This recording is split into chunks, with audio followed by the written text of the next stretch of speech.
saying. That's what I talk about. All day. When you interview, you must look your best. When you Period. interview, you got to make sure that you're representing yourself and the person that's interviewing you in a decent manner, in a fashionable manner. Period. I wish my sister was here to hear that speech, you know. Because my sister be man, I just interviewed her and it was the craziest interview ever. But you know, I love my sister though. Right, Okay, right. guys, this is Bugatti from Talk Life Media. We're going to get to know him today. And if you guys missed anything in this interview, you can catch it on my YouTube. Click the link in my bio and, hit that YouTube. Okay, so the first question, Bugatti, is for those that are in the room and don't know who you are, definitely let them know who you are. Thank you, Josiah. Hey, what's up, everybody? How you doing? I go by the name of Bugatti L because that's my last name is kind of like Bugatti. It's almost the same, but it's a few letters different. But on Talk Life Media, I am known as Mr. Talk 718. I represent Brooklyn. I'm a dad of two, a boy and a girl. They're grown. I am the co-founder of a group here on Instagram called The Family. And I'm just a cool ass dude. You know what I'm saying? I love entertainment. I love people. And that's why Talk Life, Talk Life was created. Period. Okay. And Bugatti, share with us some of your greatest strengths. Communication. I have the greatest ability of figuring out people's issues, problems, and solving them or coming up with great solutions so that they can actually sustain a better life. I'm very empathetic to people.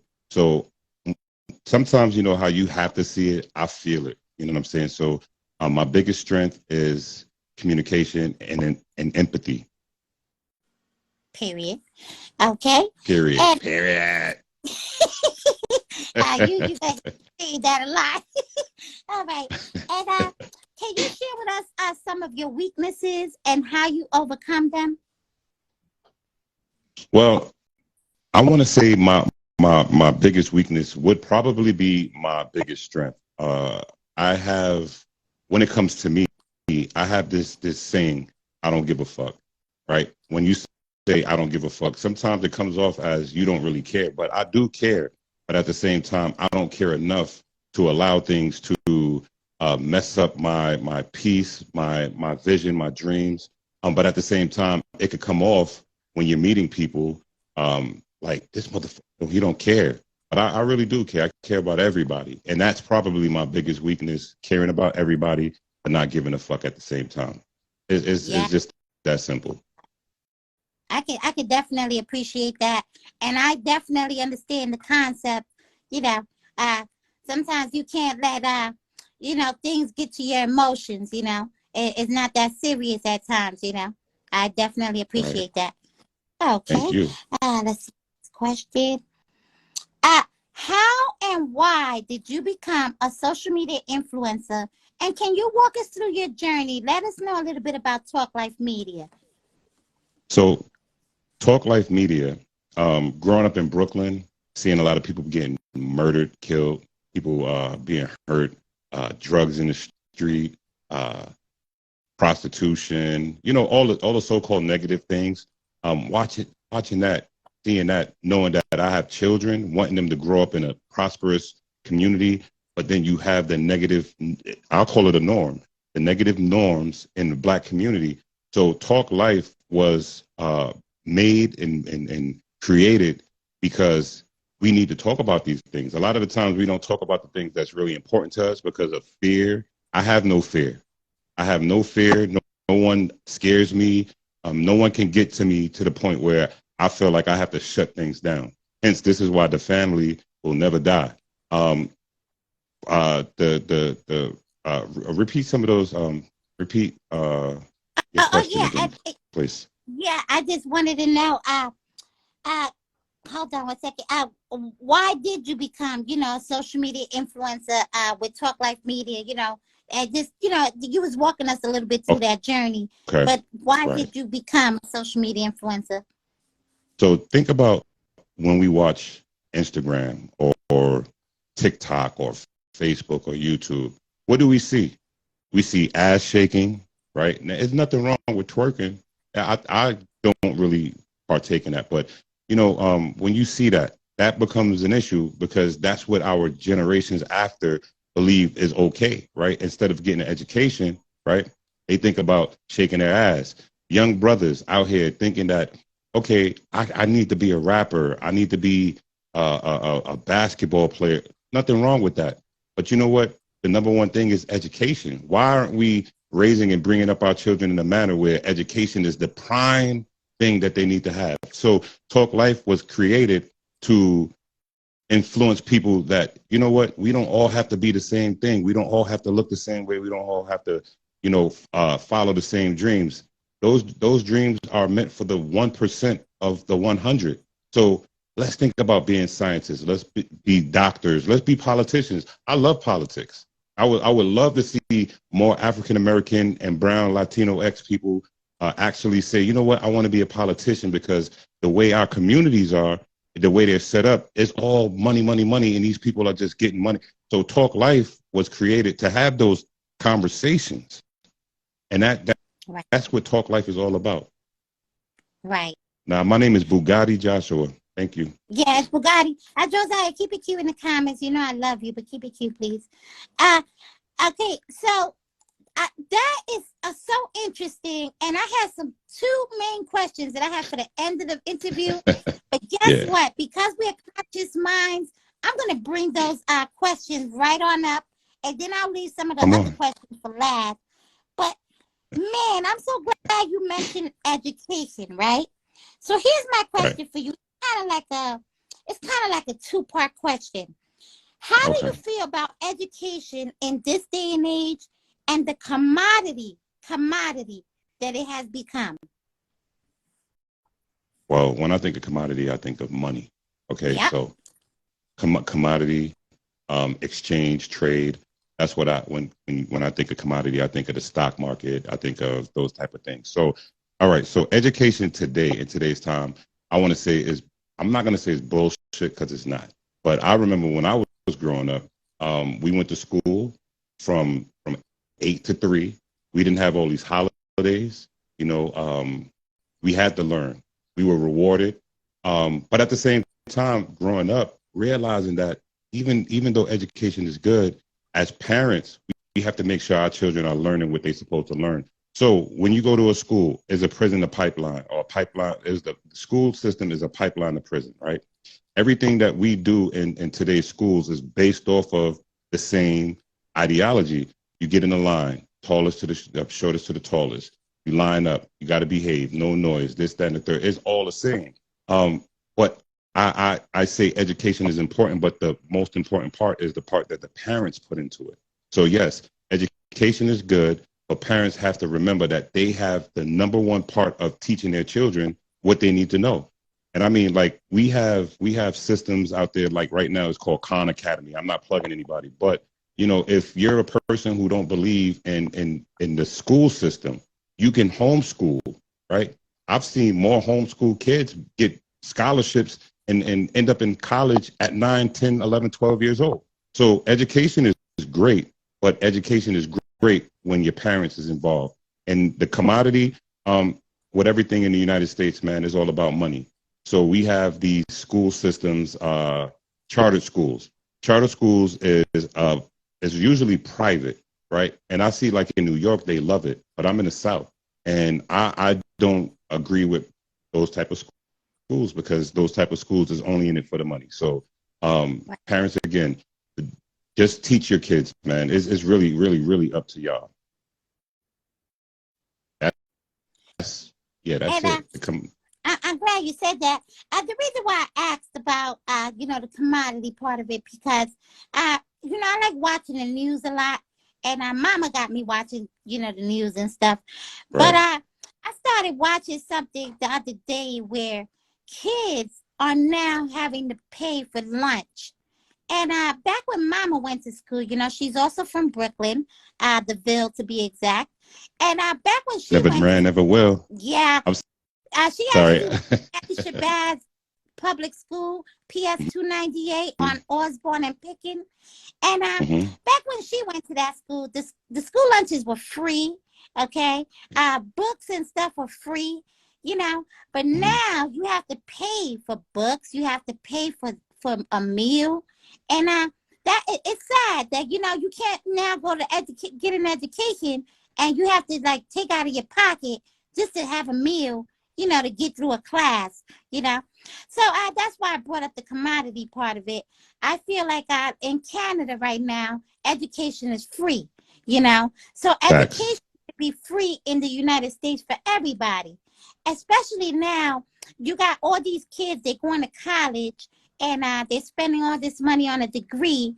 At the end of the Mm-hmm. degree, they don't end up in that same field that they got the degree in. And now they owe all Mm-hmm. this money for this degree, you know. So yeah, Right. so I'm glad you answered that question. Let me Okay. let me let me step Yeah. back because you put it in more retrospect. I see where you really coming from. Okay, so back in the 40s, the 30s, 40s, maybe the 20s, up to the maybe the 50s, college was free.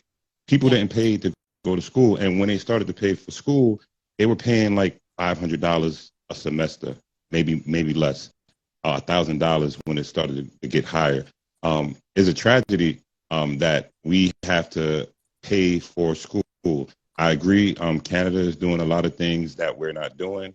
But this is the mindset of the 1%. This is their mindset. We can raise taxes, and if we raise taxes, they don't want you to raise. They don't want to raise taxes. They like the status quo. They like that people are paying more and more money, because it's making their pockets richer. The politicians today, their number one goal is to make sure that people are coming out of their pockets so their donors can make more money, and that money will trickle down. So they might get 2% of whatever the money that the donors are getting, because it's a special interest. School is a special interest. Is a special interest, and politicians know that. You know what I mean? So I mean, again, we can get the greatest minds, and this is just how I feel. The greatest minds can come from homeschooling, because that's where it starts, all the way up to high school. And then, I mean, if you teach your children the way they need to be taught, you'll always have scholarships that are paid for school. We shouldn't Right. have to, but that's the way the world is now.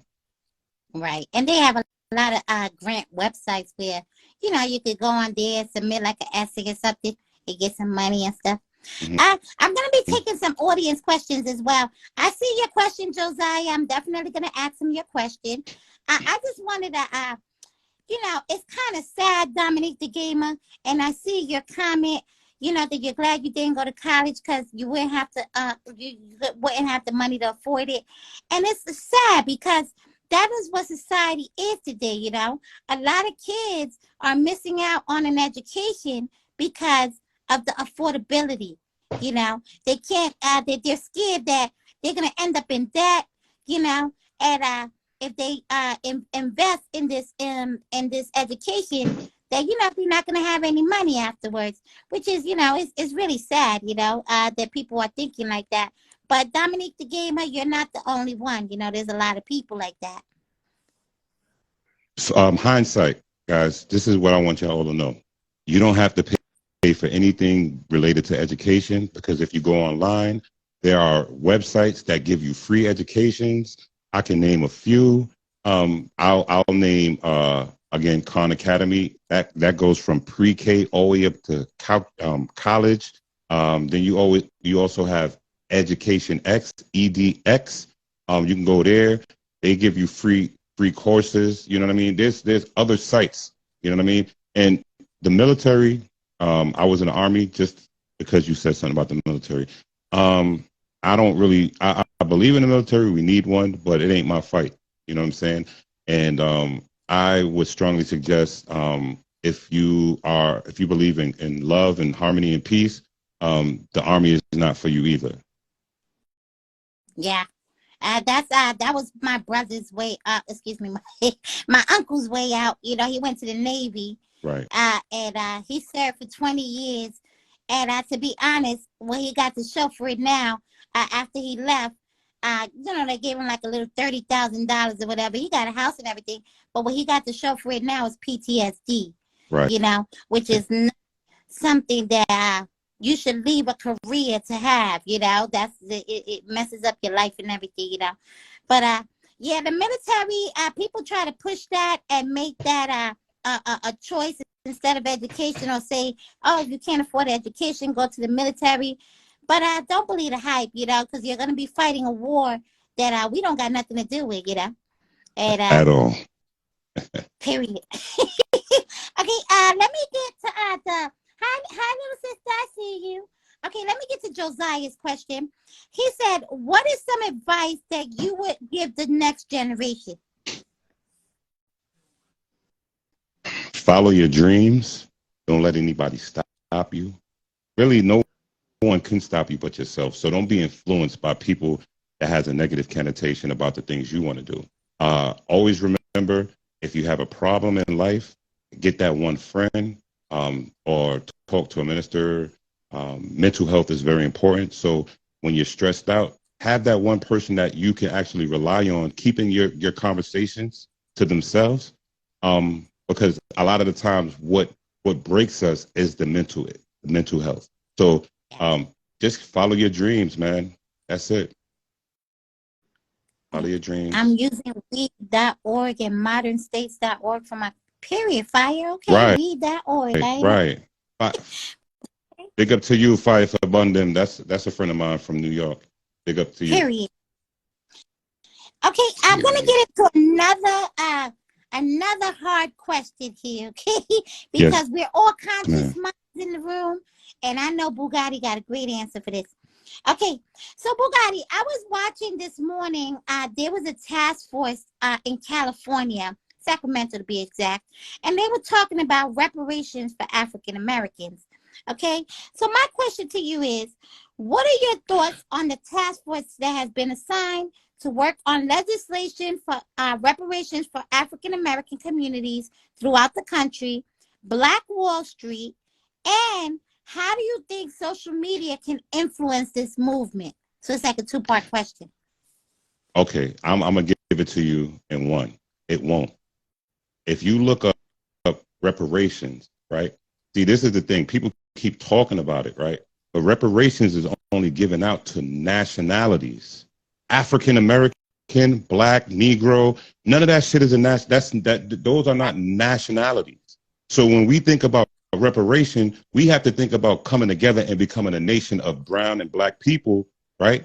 And becoming our own nation, and then only can we really ask for a reparation.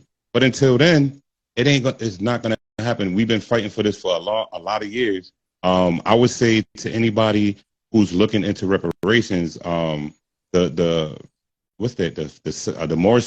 Temple of Moorish Science, those guys kind of have the right idea. They tell you, and it's a fact. And if you look at the UN and see what money was given out for reparations, you will always see it was a nation like the Chinese nation or let's say the Spanish nation, but it'll never be Blacks, because that's not a nation. So it sounds good, and it's something to make us quiet. But how they say, I'll believe it when I see it. Right, and you know what? I'm glad you said that, because that's what Mama thinks. Mama feels like it's an illusion to keep people quiet, to keep people thinking that it's gonna happen. She was watching this morning, and of course I gotta watch everything she watched. But I was watching it too, and I was like, wow, a lot of people was standing up and speaking about land that they lost, and how land was turned into businesses for the Caucasian community and stuff. And you got to really think about it. If they're quick to give you a student loan, but they're not quick to give you a business loan, there's no way the reparations will ever come to pass. And I really believe that. Yeah. Let me say it in your voice. Let me say it in your voice. That's a fact. That is a fact. I think we got enough another audience question. I got let's talk about most of the things we learn in school. We actually ain't dealing with it today. Okay, so Miss Laura said, let's talk about most of the things that we learn in school. We actually ain't dealing with it today. Laura, can you get a little bit definitive with that question? Like, can you get like, because it's kind of vague. Okay, I'm gonna let you read the question while I continue on. I have another question. Okay, what I want to ask you, Bugatti, is what is your target audience on your platforms, and how do you engage with them? Well, I've been I fell back for a little while because I'm going through a few things that I'm trying to establish, like getting my license from my radio station. But my target audience is everybody, anybody, because when you think about talking life, there is no demographics, there's no genre. Now, when you go to my radio station, can I do this real quick, Yeah. Mandy? So I don't want to be disrespectful. All right, hold on. This is what I'm about. This is one of my intros, right? 5, 4, 3, 2. It's going down. You ready? You're listening to the 90s #1 R&B, hip-hop, and reggae station. TLR, Talk Live Radio, where 90s R&B, hip-hop, and reggae music lives. Listen to us online and follow Talk Live Radio on Twitter, Facebook. Keep it locked all day, every day. Yeah. So my radio station is, thank you very much. It's our 90s R&B, hip hop, and reggae. That is on a playlist because real talk, and I'm gonna be honest with you, it's really hard to find people who want to do this without being paid. I don't have a budget. This is all coming out. I go to work every day, and the money that I use, even though I got an LLC, like Mandy said, it's easier to get a student loan than a business loan. I've put all the paperwork in, and I can't get it. So everything is there, but it's trickling slowly. But I'm not gonna give up. So that's my demographic. Everybody. And let me just go back. Something you asked me, Mandy, and it just clicked again. So The reason why I have my own platform, my platform is based off of coming on Instagram, going on YouTube, going on Facebook, going on Twitter, right? And being censored and being told that you can't say the N word, you can't say the H word, you can't say the R word. Yo, in order for people to understand context, sometimes you need to say certain words. I've been blackballed or restricted for saying piggy, and that's a name, but they said I was bullying. So talklifemultimedia.com, that's where my platform is. That's my website. I'm about to do some changes to it so it could be a little bit more interactive. But yeah, that's what this is all about. This is another reason why Talk Life Media came into existence. Nice. Yeah, I can appreciate that. And actually, that brings me to my next question. How do you decide what content to create and post on your social media, since it does get like shadow banned and stuff like that? So for me, I love relationships. I love love. My middle name is Love, actually. I love that kind of stuff. So it would behoove me not to talk about the things I like to talk about. Now, if you, Mandy, let's say you came and said, hey, Bugatti, Mr. Talk 718, Mr. Talk, Larry, whatever you want to call me, right? You say, hey, I want to do XYZ. I'm not going to stop you. If it's something that you want to put there, if it's something like if you want to get on the radio and be like Manny in the morning or Manny in the middle or whatever, right? I will give you access to the account so that you can go in and you can do a talk show online while on Instagram or on TikTok or on, you know what I'm saying? Because we have to use their networks to actually funnel people to where we need them to go. And so for me, it's like, who cares, man? The world, we supposed to be able to speak our mind. Now, when it becomes disrespectful, that's when there's a problem. So I talk about love. I talk about health. I talk about relationships. I talk about narcissism. I talk about everything, but it's on a feminine aspect. So I talk in relations to how men should treat women and what women should do to get out of certain type of toxic situations with these brothers out there.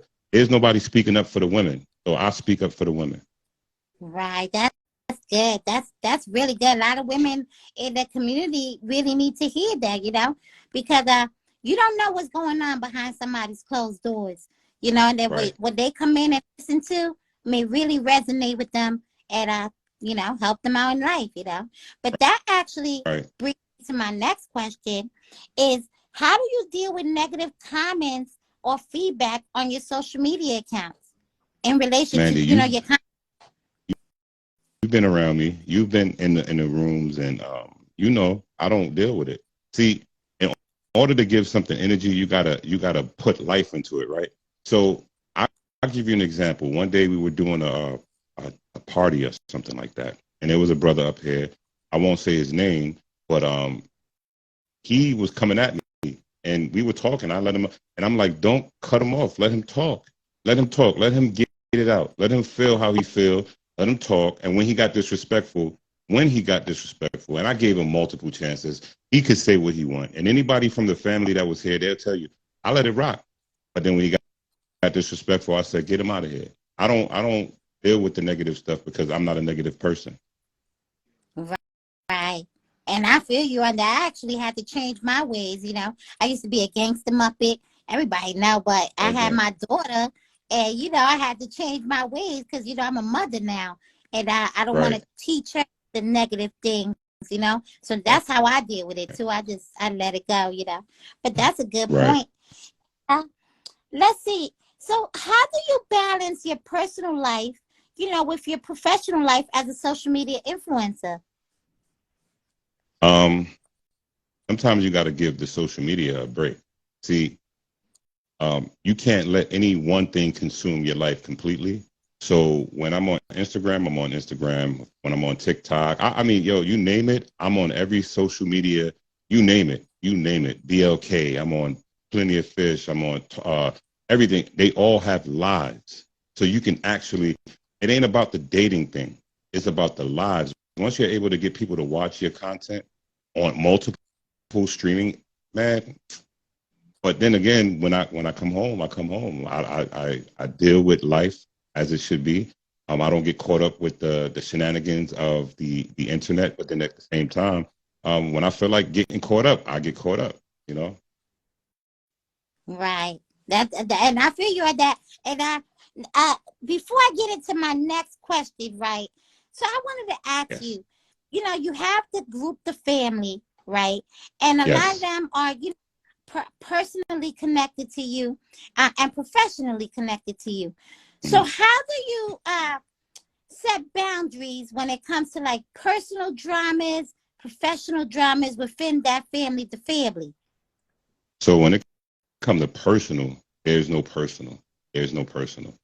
I have people that I fuck with personally, but we know that we can't put the personal shit and involve it with the internet shit. It just doesn't work out like that because you will break all the way around. So when I deal with the family business, we usually have conversations in the background because we can't, like, you might see sometimes where it spills out, but a lot of the times the professional stuff, we talk about it in the background and we try to resolve it there first. But the personal stuff, nah, we're not going to do that. The problem I tell people on these social media is y'all tell too much of y'all business. Shut up sometimes. You can't let people know your real life. Hold on, Bugatti. Can you say it again for the people in the back? Say it again for the people. I'm going to say. Period. And I'm just going to tell y'all, if y'all out here and y'all telling y'all business or giving people too much information, slow down. It doesn't make sense because they will just utilize that information. Because you got to remember, we don't really know most of that. Like Mandy, I know you. You're my favorite cotton person, right? Nobody's better. So when I say what I say it in love. You cannot give people too much because they will turn that shit around. We don't know each other. So when we divulge too much information, to people that we don't know, they don't give a fuck. They will do whatever they can to get one up because everybody's seeking clout. Yep. So don't talk. Don't talk. That's right. That's the meaning of social media is clout. And they would do anything for clout. That's why I actually got off of Bigo, because Bigo is so messy. Woo! Messier than this. Yeah, Messier than Instagram. Messy. You know what it is that Instagram. You know, I don't know. You know, it depends. It really depends. It really Right. Oh man. Okay. Let me get into this next question. Yeah. You had something to say? No. We can get back to that in a minute. Okay. What are some common misconceptions that people have about being a social media influencer? That is money involved. You have to be exceptionally on top. You have to be like the exception. You have to be like number one at everything. You know what I'm saying? Because a lot of the times these things, like I'm monetized on YouTube. I made 10 cents on a video. That ain't no money. But they think that there's money. It takes real work. You have to put in real hours. I can only put in hours after work because I have a real job. But if you want to be an influencer and you really want to make money, you're going to have to give up everything to sacrifice for the influencer job. And that's real deal. But as far as the misconception, there's no money in this. There's really no money. And a lot of these influencers, and I'm just going to be straight, a lot of them buy their followers. A lot of them buy their followers. So when you sit back and you see somebody with 40,000, 40K, 80K, that's questionable. And 7 likes. And 7 right. That's how you can tell. You know, they don't got no comments. Right. Yep. Right. So. Hi, Callie. Hi, cutie. Okay. All right. Listen. So I'm gonna get to the next question, but I just really wanted to touch on that. That is so true, guys. The only time that I made some real money as a social media influencer was during the pandemic, because you know, a lot of people was out of work, and I was on Bigo full time. Like I'm talking about, I did 4, 5, 6 hour live streams, and the most I ever made on Bigo was probably about $9,000. But to be honest, I put more money into that app than I got back. Right. My That's phone. True. We're gonna try to keep it quick, real quick. You know, but it's true. Unless you really are willing to invest the time, the effort, and actually put on a production, you gotta put on a production, because that's the only way you're gonna really, really make it as a social media influencer. So thank you so much, Bugatti, for clearing that up, because a lot of people do have misconception. Okay, I'm gonna ask you. I had a couple more questions, but my phone is dying, damn it. I did charge it, though, you know. Okay, what do you think sets you apart from other social media influencers? I really give a fuck. See, I tell you, I don't give a fuck, but I really give a fuck. And when I talk to people and I tell people certain things that will be good, you don't have to listen. But I tell you, no lie, on everything I love. When people sit back and think about the words that come out of my mouth later on, they say, damn, Bugatti was right. And they'll tell me, like, yo, son, I listened. So yeah, that sets me apart from everybody. I give a fuck. I really, really care about my people. Period. And when you period. I say that voice is not me. That voice is Aunt Jemima, who's my aunt. Oh man, that's Aunt Jemima voice. Okay, I just have let me just do this last question because my phone is dying. But we are gonna catch back up with you, because I'm gonna do a part 2 on you. You know, you're such an interesting person. You know that we gotta get to know you some more. But what advice do you have? Actually, Josiah asked that question, so I'm just gonna talk to us about any of your business ventures, where they could find them, and why did you decide to start them up? Anything that you got business related, clothes, music, books, anything. Well, I don't have a book yet, and I'm looking for. I have a sister. She actually, she do the t-shirts and stuff. So me and her, we're gonna collab and do a Bugatti brand. I don't know what it's gonna be called yet. I might just use my real name because my real name is dope as fuck anyway. But you can find me on IG at Talk Life Media. You can find me on not Facebook, YouTube. Under you if you go to YouTube, just look up Mr. Talk 718, one word. Because if you look up Talk Life, there's several Talk Lives up there, but I'm the official one. My shit is licensed in LLC. You can find me on Twitter at Bugatti_L, and you can go to my website. My website is Talk Life Multimedia. Talk Life Multimedia at uh, talklifemultimedia.com. If you go there, you will find my website. Again, I'm looking for creative people who just have a love for creating anything. You know what I'm saying? And we could get together and we can make this thing happen. If you fuck with me, you are a partner. I'm not the boss, even though I'm the boss. Let me just drop this real quick one time. You like a boss? I like a boss. You see the boss grinning. This is the boss of the business. I'm the biggest boss that you've seen thus far. Mr. Talk 718. Well, I'm the boss. Head honcho. El numero uno. Yeah, I'm the boss, but I'm the boss of me.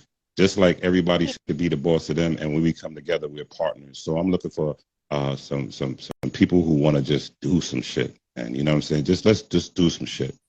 Yeah, I want you to drop all of those links and all those social medias. Put them in my inbox in IG because I'm gonna make sure I pin them on the bottom of this interview. Okay, right. Bugatti, I want to thank you so much for coming on my show, The Inside Scoop, and letting us get to know you. We will definitely be doing a part 2 with you. I'm kind of booked. I'm getting people booked and busy right now with Mandy B.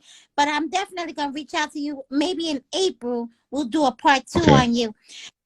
Everybody, please click the link in the bio if you missed this interview. If you want to catch the whole thing, it will be posted on YouTube tomorrow because I do got to edit it, okay? And I got little fingers, so you guys got to, give time for me, okay? I love you guys. We will be doing a part 2. Shantae and Miss Piggy, thank you so much for, volunteering to bring these boxes up so we could do this interview. Welcome. And you're welcome, Living Media. I love you. I love you guys too. I love you guys. How are you? Period. What's good? And, yeah, so my phone is dying. That's why I was trying to end the show.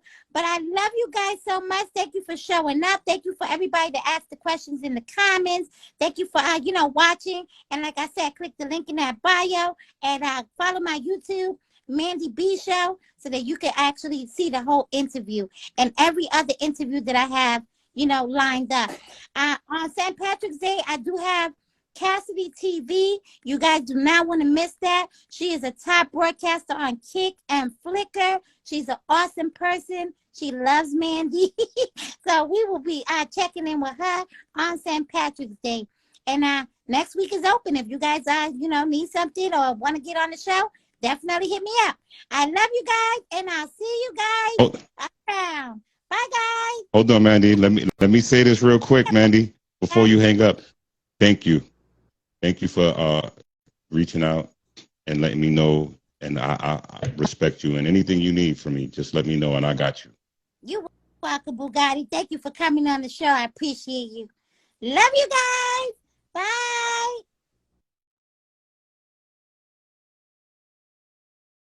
On St. Patrick's Day, I will be interviewing Cassidy TV. She is the top